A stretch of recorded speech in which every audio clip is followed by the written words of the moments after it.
watching News Epicenter with me, Maria Shakil. While Delhi's air quality continues to deteriorate, there is no end to farm fires in Punjab, which continues to rise, turning the national capital into a gas chamber.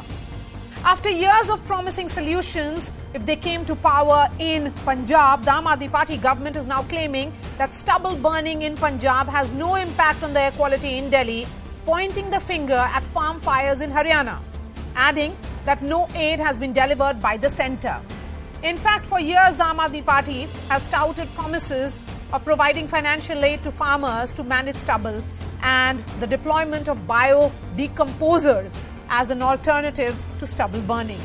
However, Punjab currently accounts for 80% of farm fires around the national capital. It's not Haryana. The centre claims that since 2018, over 2,000 crore has been allocated for stubble management and awareness campaigns in Punjab. Moreover, the centre claims machines funded by it for stubble clearance are lying unused, while 73,000 machines have been given to Haryana farmers in the last 4 years. In fact, such is the situation in Punjab. In fact, in Barnala, a group of farmers held government officials hostage for 3 hours and seized their vehicles after they tried to douse farm fires. In 2022, it is another season of blame game and inaction, and it is the Aam Aadmi which is once again at the receiving end. The air quality in Delhi remains in the very poor category, and the NCPCR has even moved the Delhi government to close schools and safeguard the health of children. Till when will this cycle keep repeating itself? When will we be able to find a permanent solution to this problem? Before I get the guests, here's what happened today.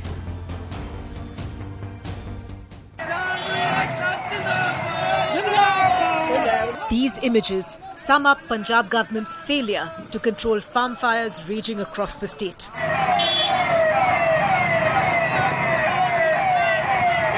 A group of government officials brought a fire engine to a village in Barnala to douse farm fires. But their mission was turned on its head when farmers held the officials hostage. Farmers took control of the fire engine, drove it to a gurdwara and parked it there.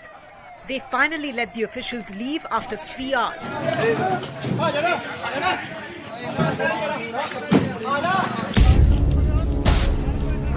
While farmers are refusing to douse farm fires, they are also not using machines bought with central aid to manage crop residue. When we spoke to different district farmers in the state, they have been saying that no adequate help has been given to them. So some way or the other, the machines have not been able to directly reach out to all the farmers. This is the reason why the farmers are compelled to burn the stubble. More than 1 lakh machines procured under the central government scheme are lying unused. कई बार हमारी machine उस गांव में पहुंची हुई होती है, फिर भी हम देखते हैं कि किसान मशीन की पहुंच से पहुंचने तक भी गिरना करता है कि यार मशीन पे क्यों जाएं, तो आग ही लगा दें बस. There is enough and more data to show that Punjab has the maximum cases of farm fires in states neighbouring the capital. And it's this toxic smoke from the farm fires which is turning Delhi's air hazardous. Yet the Aam Aadmi Party, which is in power in both Delhi and Punjab, is blaming the centre. केंद्र सरकार को, BJP को किसानों से इतनी नफरत क्यों है? उसी नफरत का कारण है कि आज इतना धुआं चारों तरफ हो रहा है. हमें किसानों को समाधान देना पड़ेगा. दिल्ली सरकार अपने स्तर पे जो कर सकती है हम कर रहे हैं. ਇਹ ਜਿਹੜੀ ਭਾਰਤੀ ਜਨਤਾ ਪਾਰਟੀ ਹੈ, ਸੈਂਟਰ ਸਰਕਾਰ ਹੈ, ਗੱਲ ਤੇ ਪੰਜਾਬ ਦੇ ਕਿਸਾਨਾਂ ਨੂੰ ਗਾਲਾਂ ਦੇਈ ਜਾਂਦੇ. ਪੰਜਾਬ ਦੇ ਕਿਸਾਨ ਆਏ, ਪੰਜਾਬ ਦੇ ਕਿਸਾਨ ਐਂ ਕਿਉਂ ਕਰਦੇ ਨੇ? ਤੁਸੀਂ ਬਿਹਾਰ ਵਾਲਿਆਂ ਨੂੰ ਬੁਲਾਓ, ਰਾਜਸਥਾਨ ਵਾਲਿਆਂ ਨੂੰ ਬੁਲਾਓ, ਦਿੱਲੀ ਵਾਲਿਆਂ ਨੂੰ ਬੁਲਾਓ, ਪੰਜਾਬ ਵਾਲਿਆਂ ਨੂੰ ਬੁਲਾਓ, ਹਰਿਆਣੇ ਵਾਲਿਆਂ ਨੂੰ ਬੁਲਾਓ, ਹਿਮਾਚਲ ਨੂੰ, ਯੂਪੀ ਨੂੰ ਬੁਲਾਓ. ਨਾਰਥ ਇੰਡੀਆ ਦੀ ਪ੍ਰੋਬਲਮ ਹੈ. So is the fight against farm fires being held hostage by the Punjab government? Let's give you an understanding of how Punjab lies at the centre of this crisis. If we look at 2021, in the period from September 15th to October 31st, The number of farm fires in Punjab stood at a whopping 13,269. Compare that to Haryana. You have 2,914 farm fires and just 51 in Uttar Pradesh. So can Punjab government and the Aam Aadmi Party government actually blame Haryana or Uttar Pradesh? That is not the correct picture. If we look at 2022, in the same period, the number of farm fires in Punjab stand at 16,004. Compare that to Haryana, 1,995, and in Uttar Pradesh, it is just 33. So this is how the real truth or statistics stand as of today. Curtailing pollution, remember, has been at the center of Aam Aadmi Party's politics when it campaigned in Punjab elections. Between 2016 to 2021, the Aam Aadmi Party said that stubble burning in Punjab has made Delhi a gas chamber. At that time, the state of Punjab was being governed by the Congress. The Aam Aadmi Party said that it is not the vehicular pollution or industries. Farm fires in Punjab are the root of this crisis. Now they are saying farm fires is not the root of this crisis. They went on to say that farmers in Punjab are being forced to burn stubble as the government does nothing for them. The Delhi government gave farmers biodecomposer chemicals, is according to the Aam Aadmi Party, and Punjab should do the same. Now Punjab and Delhi has the same government, which is of one party, which is the Aam Aadmi Party. But now they are in power in Punjab and the tune has changed. Now they are saying that Punjab farm fires are not choking Delhi. So how things change with the change in government, same government at the center, same government in Delhi and in the state of Punjab, the language is changing. Now the Aam Aadmi Party says that it is Haryana which is causing pollution in Delhi. And the state government has got no help from the center. So where does the Aam Aadmi turn as inaction continues to turn the capital, that is the capital city of India, Delhi, into a gas chamber? Let me take all these questions to the panelists who are joining me on the debate tonight. Shehzad Poonawala, national spokesperson of the BJP, joining me here in the studio. Siddharth Sharma, spokesperson of the Aam Aadmi Party. We have Dr. Sanjeev Agarwal. He is the former additional director of CPCB. And Vimlendu Jha is an environmentalist. Siddharth Sharma, Mr. Bhupendra Yadav, who is the environment minister, has said it is the same government, which is same party, which is running both the states. And the state of Punjab has seen 19% rise in farm fires over 2021. Haryana has seen a 30.6% drop. Just today, Punjab saw 3,634 fires. And then he has quoted statistics of how there has been inaction on the part of the Punjab government. Will you stop blaming and looking for a new punching bag as far as your responsibility of fixing environment is concerned? Maria, it's a bit too rich when people are suffocating to shift blame on anybody, and Aam Aadmi Party certainly doesn't believe in that. As far as we are concerned, we trust in God, but we trust data more when the issue comes to that. So I hope, since there is a very serious charge on me, you'll give me 30 to 45 seconds to just defend me with data, just 3 data points, 1, 2, 3. Point number one, the first data is that compared to last year, 1 lakh hectare less of land is parali is being burnt in Punjab as of today. And this is not data that we are saying. This is from the Central Pollution Control Board data. That is point number 1. To reiterate, last year at this time, nearly 5 lakh hectares of land was under parali burning. This year it is less than 3 lakh hectare of land. Second data. The second data is that if last year there were 30,000 decomposing and other machines working to stop parali burning, stubble burning, this year there are more than 1,25,000 machines. So if the farm fires are coming down, that is because 3-time increase in machineries has happened. Point number 3, if the entire blame for pollution is on parali burning, how come, for the viewers I'm asking, how come that today the AQI of Ludhiana is at 274, whereas the AQI of air quality index of Faridabad is at 391? So is it so that the burning fires in Punjab are not creating any pollution there, but they are creating pollution in Faridabad? Absolutely no. Okay. But the point here is that is this enough to bring back fresh air in North India, including Delhi? Absolutely not. Okay. We have to do more. You have whether it raised is Aam three Aadmi specific Party or the points, Union and you government. have given three specific datas. Shehzad Poonawalla, data-specific response, please. Absolutely, and facts should not be given in a manner that they conceal the truth, because out of those 1,20,000 machines were actually purchased with the 1,347 crore rupees given by the Centre for Crop Residue Management to the state of Punjab over the last 5 years. This is a fact. Point number two, this is not a function of money alone.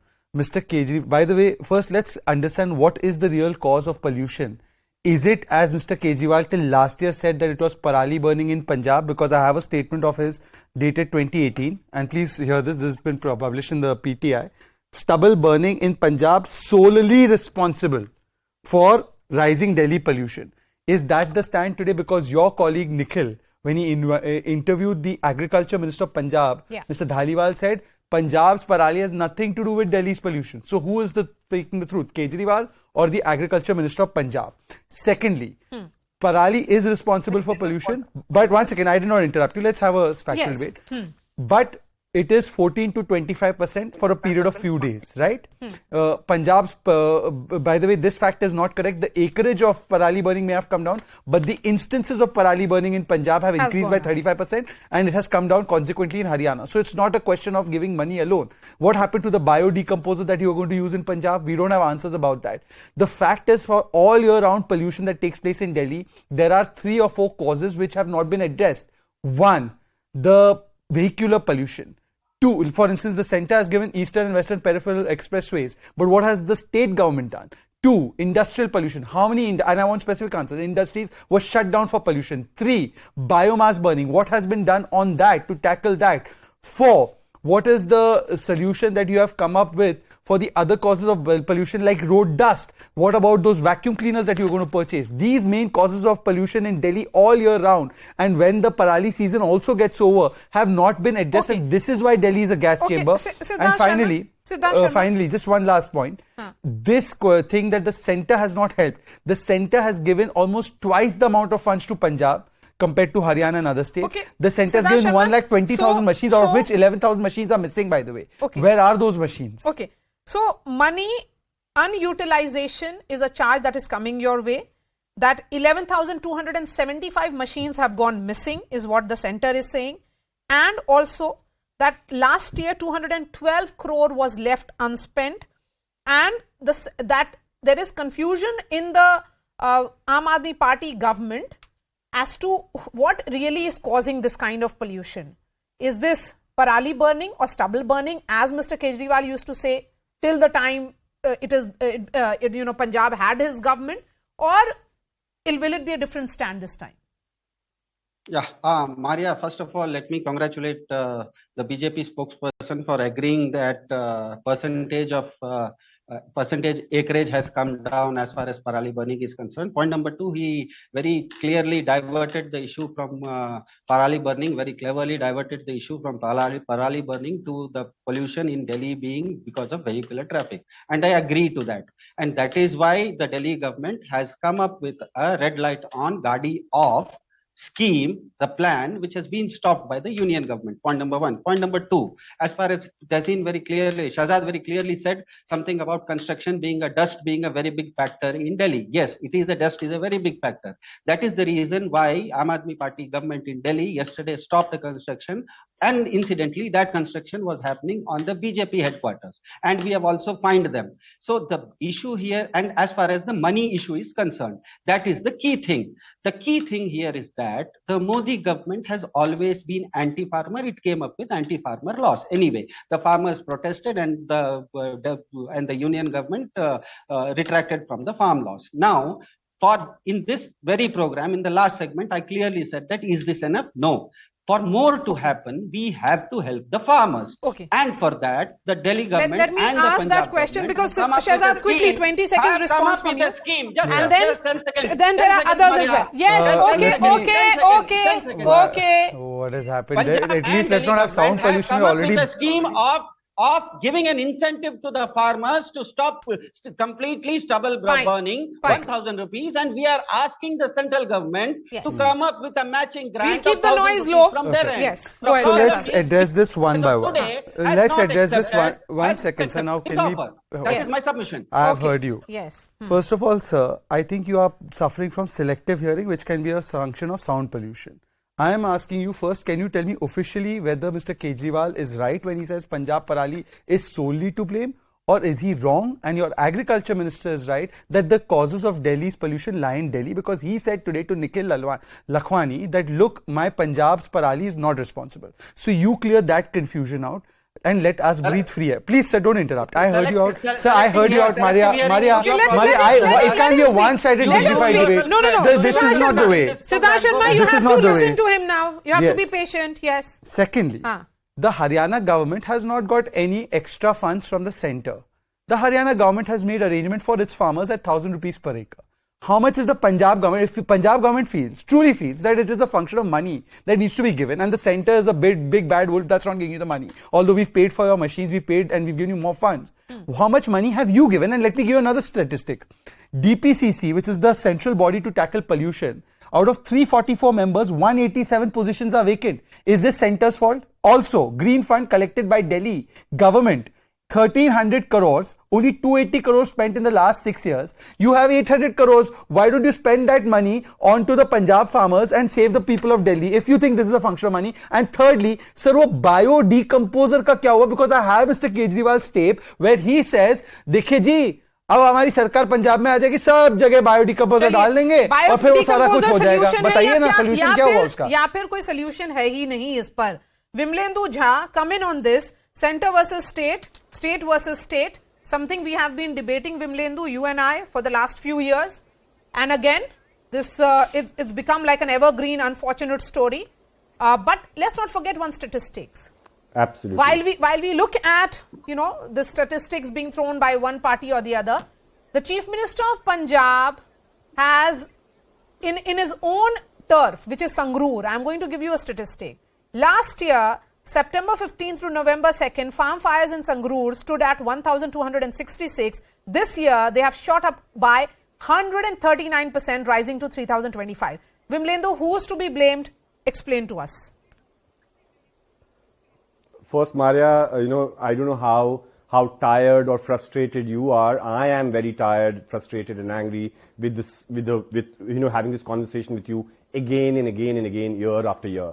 And on the day when our medical fraternity, all our doctors are telling us that most of the hospitals have run out of hospital beds and ICUs, children and normal people also are running out of breath. We have, I don't want to use names, but we have representatives from BJP and Aam Aadmi Party not showing an iota of acceptance of mistake. Imagine when COVID happened, Prime Minister did not wait for respective state governments to take a stand. He really thought about the entire country, and this is a North India problem. Second point, indeed stubble burning is a problem. But at the same time, please understand, stubble burning is a problem only for 30 to 40 days in a year. Can Siddharth Sharma, Aam Aadmi Party person, tell me that November 20th things will be better in Delhi? No, AQI of Delhi is going to be as bad or perhaps worse after 20 days when stubble burning will stop. And because, today Environment Minister was asking citizens of Delhi to not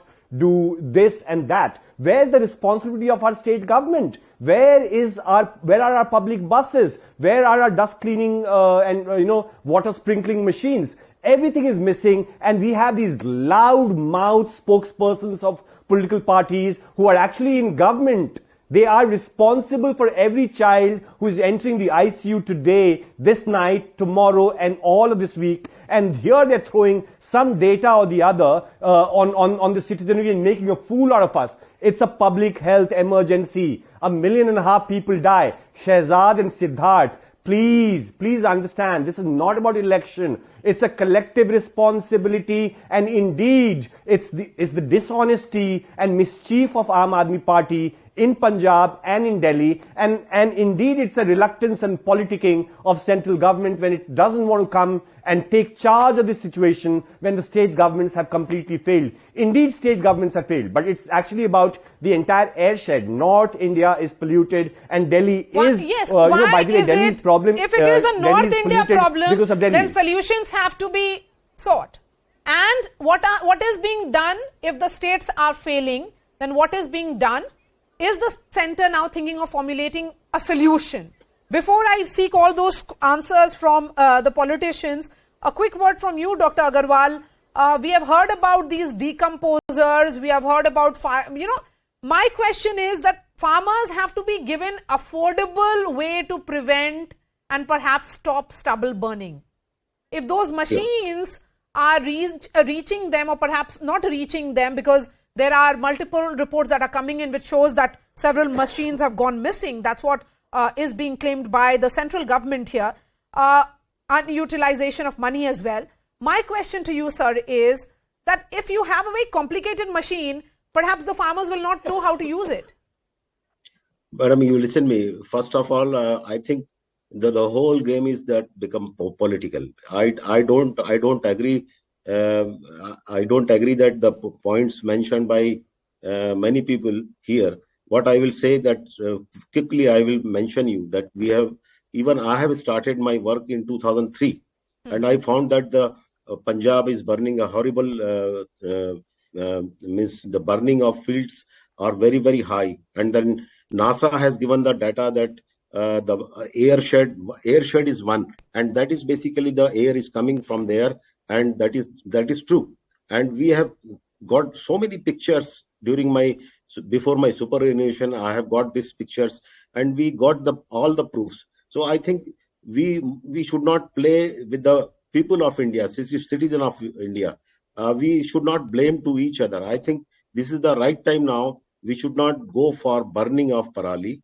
There is no, but how do you stop the farmers from burning parali? You have to give an alternative. What is that alternative route? We have given. I remember that when we formed a commission for air quality management, before that we have started giving funds to the state government. We have given a lot of funds. We have given the option that you should not go for burning. You should go for just making the pellets of that. And you can use the fuel as a fuel. So why you are burning in the field? So this is a very harmful impact to the human being. So people are dying itself in Punjab itself. I found that people are dying there because of the choking. You see, this is the season where the airshed is now the situation is that the mixing height is very low due to the winter, and then all pollutants will not go up, spread immediately, and it will remain there for quite a long time.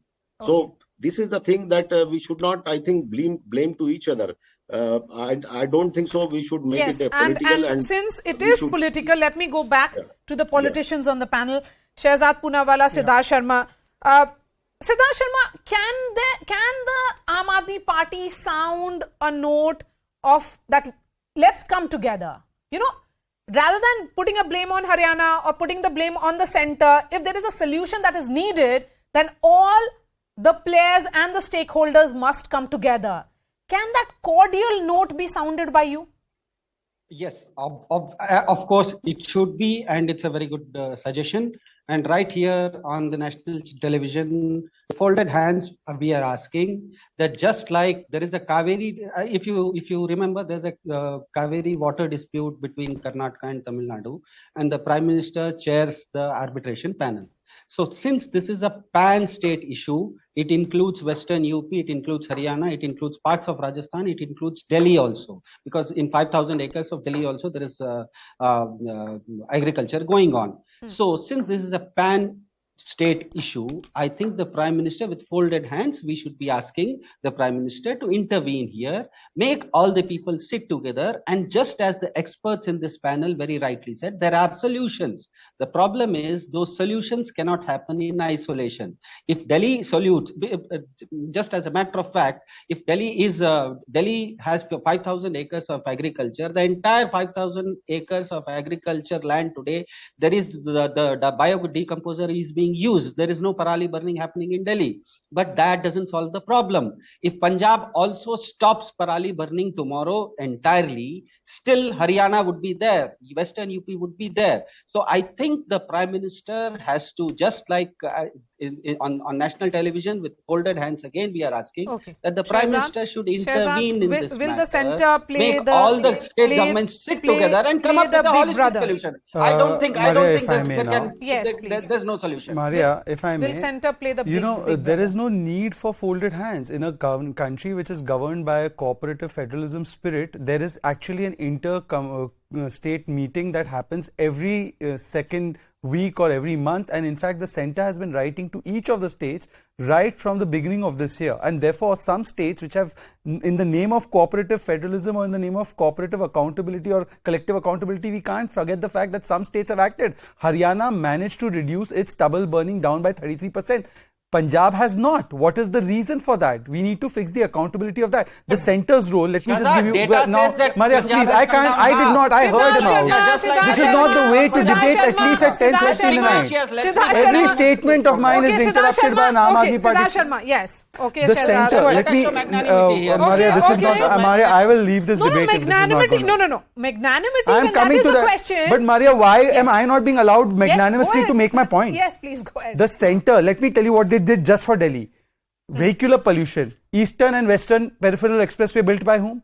Who's encouraging us to shift to CNG? By the way, please tell me, the one Ashram extension flyover that they have to construct has been pending for so many months. What have they done on the road dust cleaning machines that they promised would be here? What have they done on the fact that they were going to shut down industries which are polluting?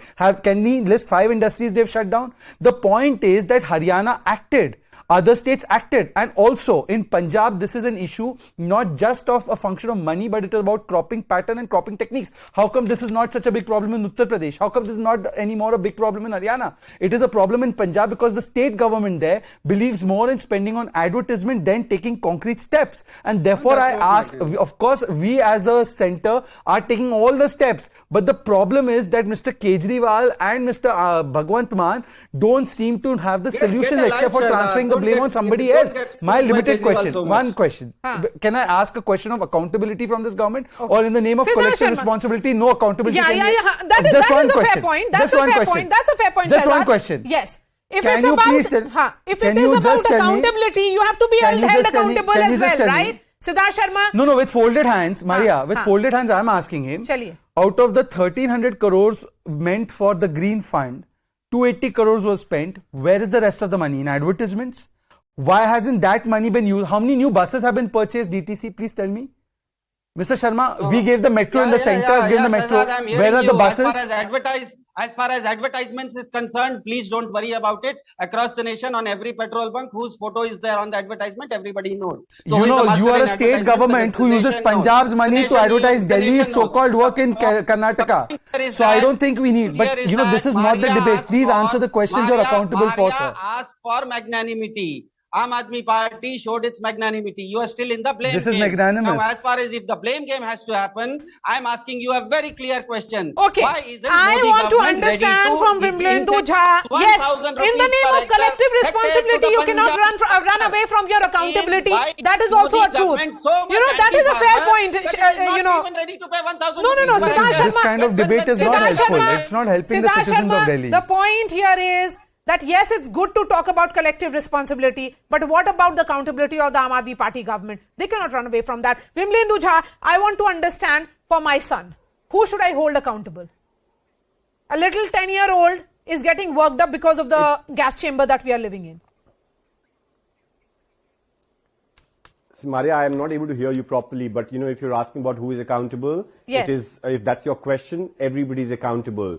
Everybody, both the spokesperson and the central government and and state governments, respective state governments are accountable. All of them have to come together and solve this crisis. By the way, this year is over. It's too late. But you know what? 2021, we thought that it will be, they'll do something in 2022. 2022 is also over. We need a medium to long-term solution. Okay. We need Shahzad, all these Shahzad, political parties to who come will together. give that medium they to all long-term are solution? mischievous and dishonest. Who will give that medium to long-term Maria, solution? I appreciate Vimalendu's concerns and what he's saying. But Vimalendu, you know that by disproportionately apportioning the blame, you're actually allowing those who are guilty to get away. Let me explain why. I have great regard for Vimalendu's work. But here's the center, gives money for crop residue management, has meetings, informs the state governments take action. Some state governments act. The ones that need to act may waste their time on advertisement, and when we tell that state government, please get your act together, they say, nahi, ab center kuch kar All right. le, and they start panicking and blaming the center. That's not fair. Shahzad Poonawalla, I Siddharth agree. Sharma, Dr. Sanjeev Agarwal and Vimalendu, thank you so much for joining us. Shifting focus to debate 2. After firing the top leadership of Twitter on day 1, Elon Musk has steered the tech world with the announcement that Twitter's verified badge will now come at a cost. This comes as part of the premium subscription plan called Twitter Blue, which will cost the user $8 a month. Musk's rationale has been that Twitter needs to make money, and a large chunk of it can't just come from advertisements. He says the new subscription will offer priority replies, mentions and searches and cut down on ads by half. Twitter Blue members will also be able to post long videos and audio in a move to attract more content creators. But here is the flip side. Twitter's earlier verification system handed out the blue tick to notable users via an application system to essentially differentiate between genuine and parody accounts. But how will it change the ecosystem if that firewall is now subject to a price tag? Will the blue tick now lose its credibility? Will the implementation of payment and subscription systems cause an exodus of Twitter users? Or will it expand user experiences and help the social media giant cash in on its massive global base? Before I get all these questions to the guests, here's a look at Twitter 2.0 under Elon Musk.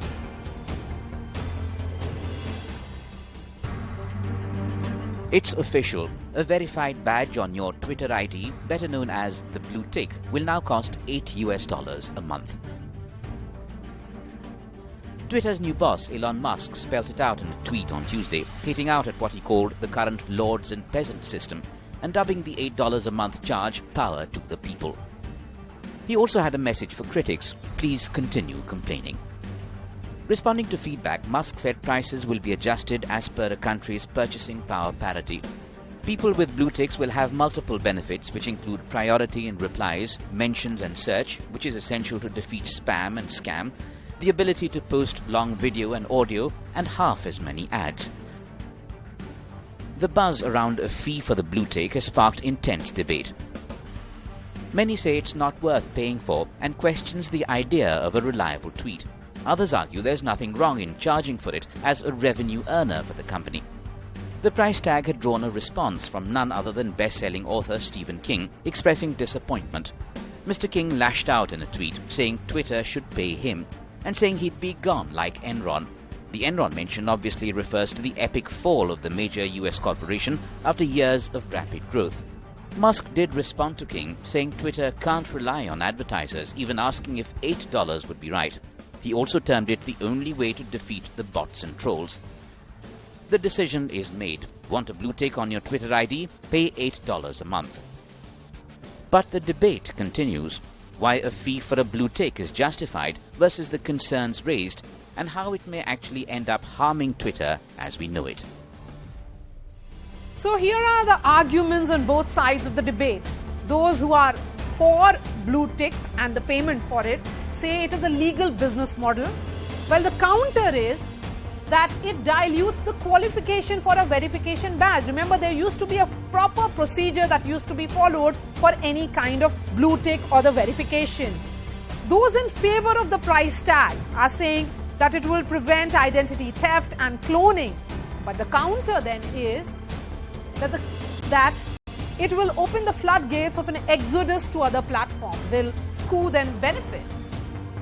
Finally, those who are for that payment of $8 say that the move will filter out bots and trolls from the ecosystem. That's what Elon Musk is saying.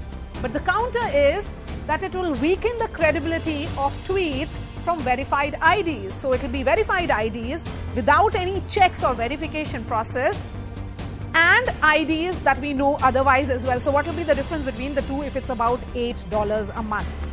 Let me bring in my guests. Abhishek Asthana is founder of Ginger Monkey. Arvind Gupta, head and co-founder of Digital India Foundation. NS Napinai is Cyber Sathi Foundation founder and an advocate. We also have advocate Khushbu Jain. I'm going to begin with you, Napinai. Although Twitter will be a free-to-use app, how good is the idea of charging $8 per month for a verification badge, or blue tick as it is called? Will it make Twitter a perhaps more elitist space? Myra, there was one clarification I wanted to bring in before I answer your question. You mentioned in the opening statement that the blue tick is going to be given for the asking, and there is a possibility it may not follow the verification process. So that's the clarification I wanted to bring in, that the assumption ought to be, and if that is not what is being intended by Twitter, they may want to do a relook on it, that they may charge for a service which they have been providing as free so far.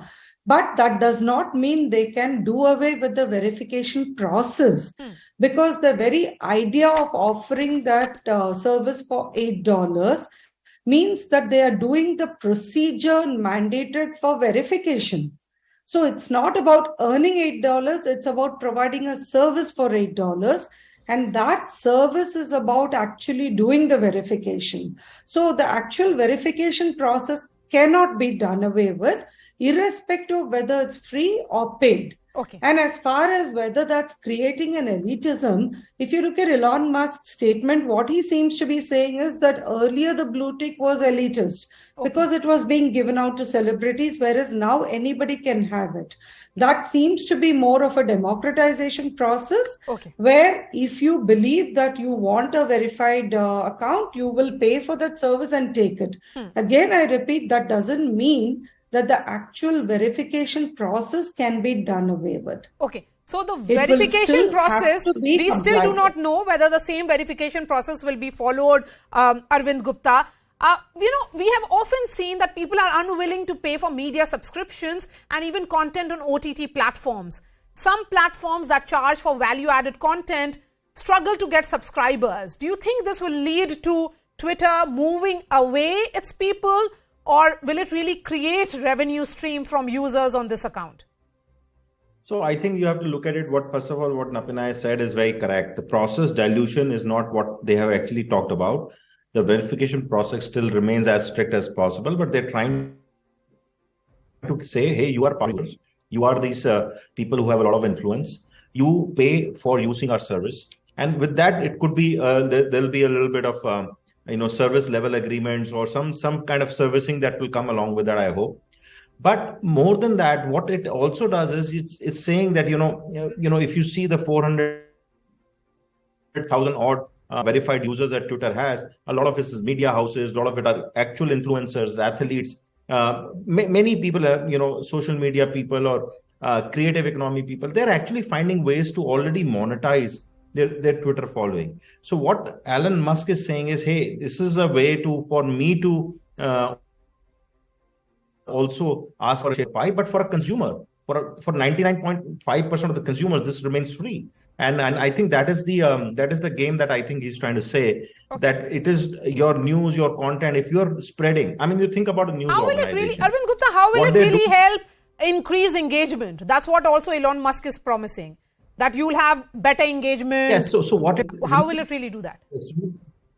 See, you basically right now, a lot of this engagement is probably not only related to the $8, but it is related to more of the fact that there is a lot of these bots in the ecosystem, and there's a lot of spam. And I think that's one of the most contentious issue that Elon Musk has fought over the last 6-7 months, why he's been fighting the legal battle to take over Twitter, has been that we need genuine accounts, we need genuine users, and that now that he has bought it, he wants to bring the genuine users, the genuine engagement, and really, I mean, if you have the $8 or whatever amount of money you're paying for it, you end up using a service as a consumer a little bit more responsibly, perhaps. Then you're not doing it. So I think that is his intent of bringing about engagement. But it remains free for 99.5% of the users, and that's the important point. The last point I do want to make, Maria, is people are benefiting from Twitter and the reach of Twitter that they've created. They don't want to let go of their user base they have on Twitter. So this is what he is, I think, smartly done is he's talking to those users. He may lose a few. Definitely, he may lose out of the 500,000 verified accounts. He may lose a few who say, I don't want to, pay $8 a month or whatever the purchasing power parity cost he's talking about. But there will be people who have built such a large audience that they will, pay that amount and actually continue to grow their audience. Okay. Abhishek Asthana goes by the name Gabbar on Twitter. He has over 1 million followers but doesn't have a blue tick. Abhishek, you continue to set the narrative on Twitter. And what does this frightfully expensive $8, I would say, because it is a huge amount, mean to somebody like you? You're right, actually. See, India is a market which is very, very ROI driven. Every other dollar we spend on a subscription month-on-month basis, we are very mindful of what is the return we are getting. So for a consumer like me who is on Twitter with this following, and I've been tweeting, reaching out to people, and I haven't seen any kind of a drop in my reach, given the fact that I don't have a blue tick. And so the point is, for me, I need to know whether there will be a substantial increase in the engagement or my experience, as Elon is claiming, for me to actually pay that amount. And similarly, so the issue is that this is a recognition usually, right? This is something that was done to identify people so that people don't impersonate. This is for public figures. This is for their power users where they're giving a blue tick to them so that they continue to be on the platform. But now suddenly a recognition that is being monetized now. Now there's a monetary value associated with it. Imagine if suppose I go to the platform and see a blue tick tomorrow, and the first thing that will come to my mind is whether this person has actually paid for this blue tick, or this person is actually a big public figure, which is whose voice or whose tweets I should take seriously. So the credibility question will be there in your mind. Yeah, true. Yes.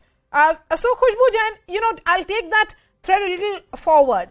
Is the move solely meant to create a more level playing field and equalize privileges of those who had found favor with the earlier Twitter management? Because we had seen, which Elon Musk has often called them as lords and peasants system, which was often accused of having left-leaning. See, in a way, yes, you can say that, because if you see, company had a policy, Twitter till now had a policy that it did not offer verification to parody or to most fictional accounts or to the accounts that violate their Twitter rules, including around spam, around harassment, hate speech, fake news, and so on and so forth. And any Twitter user has been able to request for verification. That was the norm till now, though it was very unclear if those accounts were being processed and on what policy, and in case they have not been verified, what is the reason behind that. So that ambiguity or that vagueness was still there, and that arbitrariness was still existing in those things. And looking at that is where I think the new norm which we are bringing in, that let everybody have let there be a transparency, let there be an openness, whether whosoever wants to have a blue tick can go for a blue tick. And let's not restrict blue tick to just one thing. I think what they're talking about is advertisements also, that 90%, that is Twitter's $5 billion annual revenue, comes from the advertisements. And somebody who wants to see half of advertisements, as many of half of an advertisements, can pay for the services and can, opt for that specific thing. And I think it's not just Twitter. There are many other service providers which are available where we pay for prices, including LinkedIn and others, where we get services which are less with the advertisements. But nonetheless, I think what we have to yet see is what kind of transparency that will come with this payment process or other process, or how verification process will be done. As Napinai and all other panelists were talking about, that whether verification strictness, what will be the norm? One part is paying, but the other part of what is verification all about is something which you have to yet wait and watch and see what comes next. Arvind Gupta, how can we ensure that all users, irrespective of their verification status, in fact complete their KYCs, which should be standardized and be available to security agencies? If they need, if they really need it, because we have seen how countries have had greater challenges, particularly to do with security in the context of how these platforms have functioned in the past. So, Napinai, there is, Maria, there is always a case of a balance between anonymity and KYC and this need for free speech. On one end, we're talking about free speech and promoting more free speech. And, we've debated this in the past. And I think this is something that has a very nuanced issue. If I say that we should always have KYC for products, they rely on a telephone number. The telephone number at the back end has a KYC. So to answer your question, I think there has to be a more stringent process of accounts, and the bots and the spams have to go out. But the problem cannot be solved by Twitter alone. The whole ecosystem has to take a very big view, because if you're coming from a Google account or one of these virtual SIMs, and you put put that number in, you can create many accounts. Not every country has harmonization of policy. So while India may certainly say that every number that is operating out of India will need a phone number and will need that, but then you will have to also balance it with this whole issue of anonymity and free speech, and I won't be doing things that I want to be able to do, which I am not able to do. I do want to bring in one point though, which is very, very critical to this debate. Okay. Is that what is this whole advertising model that we've seen? Twitter has advertisers who are trying to promote a less data-driven advertisers. They're mostly trying to promote products or thoughts or thought leadership. Whereas the whole other advertising world that Twitter is surrounded with, the other companies which run 85-90% of the global digital advertising, is all driven with the fact that whenever the product is free, you are the product. And they eat our data and then, churn out advertising to us.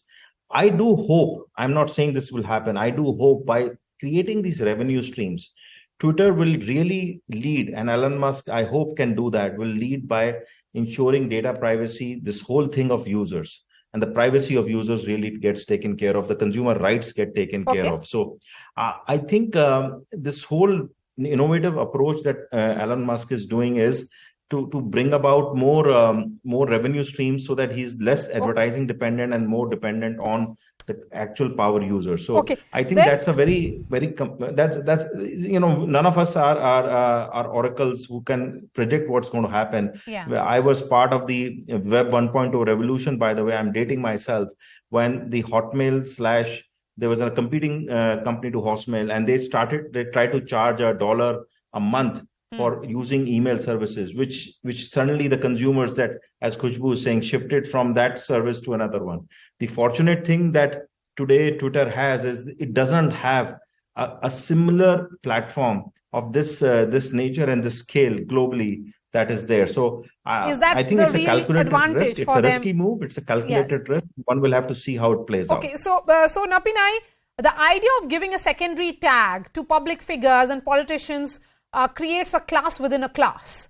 And does it not defeat the purpose of creating an egalitarian space on Twitter, as is the stated objective according to Elon Musk? Law, when we talk about equality, it is equality within specified classes. So in that sense, I don't think it would be really, an elitist aspect. If they already have that elitism in terms of blue ticks being associated with celebrities, if it is going to become available to all, if it is just going to signify a verified account and that's it, then I would say it's actually a move in reverse of balancing it out and making it more open. And ultimately, it's a corporate entity. It's going to work on what works best for the corporate entity ultimately, as long as legalities that are mandated for what they will now fall under is as the significant social media intermediary, as long as they don't violate those kind of provisions, as long as the blue tick is not going to be given out for the asking without the verification process, as long as the process also is not going to encourage impersonations, etc., then they are on a good wicket. Okay. We can't really question it in terms of, whether it is the right thing to do or not. I'm sure they would have also taken their decision based on a business model analysis, etc. Okay. So from the legal perspective, this is what I would close out with, to say that in India, under the intermediary guidelines of 2021, which continues with the 2022 amendments that were recently notified, there is a voluntary verification process that is mandated, and the catchphrase there is voluntary. So what amounts to voluntary, and does this payment of $8? I want to understand from you, Abhishek Asthana, and I have just enough time for you. Are you ready to pay for that blue tick? I'm not actually. So the thing is, I have never actually had a blue tick. It's more of a rent for people who already have a blue tick, so because they have never seen life without a blue tick actually. So imagine if suppose suddenly that is taken away from them, then they would try to preserve that space and to preserve that real estate they had, and they may pay for it. But I have never had a blue tick earlier, and I don't see that having a blue tick will going to change my life on Twitter any further. I'm here talking to you guys without a blue tick, so that should say it actually. Yeah. All right, and what about others? Khushbu, is $8 too much? Just specific answer. I don't think so. They're coming up with $8. The statement comes that jurisdiction-wise, country-specific, is going to come up with different pricing module, and we are yet to see what pricing comes here and with what package. All right, Arvind Gupta, N.S. Napinai, Abhishek, and Khushbu Jain, thank you so much for joining us. We are slipping into a short break. After that, King Khan, Shah Rukh Khan, turns 57, who released the trailer of his highly anticipated Pathaan on his birthday, a special tribute to the superstar after a quick break. Stay with us.